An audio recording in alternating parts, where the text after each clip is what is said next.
Hello guys, welcome to my video. आशा गर्छु हजुरहरू स्वस्थ र तन्दुरुस्त हुनुहुन्छ।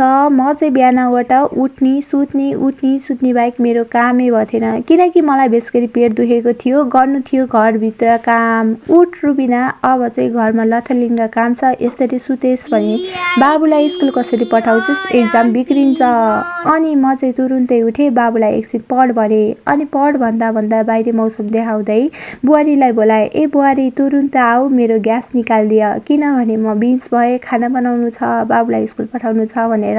अनि बुहारी आइन्, ग्यास निकालिदिन्। त्यसपछि मैले चाहिँ पकाउन थालेँ आज मटर र आलु चना। सिटी लाएर टुट्र लाएर मेरो कुकरमा सिटी लायो। यो खाना मात्रै बनाएर भएन, एकातिर भात पनि पकाउनु थियो। सो मैले चाहिँ त्यो तरकारी एउटा भाँडोमा खनाइदिएँ। अनि भाँडोमा खनाइसकेपछि बाबुलाई खाना दिएँ। खाना दिइसकेपछि बाबु स्कुल गयो। स्कुलबाट आइसकेपछि खाजा बनाउन थाल्यो। खाजामा के बनाउँछ बाबुले भनेको, आज मम्मी म हजुरलाई स्पेसल चाउचो बनाइदिन्छु भन्यो। ल बनाऊ त बाबु भनेको। कुनै काम चाहिँ हामीले केटाकेटीले आफै गर भनेर छोडिदिन पर्छ।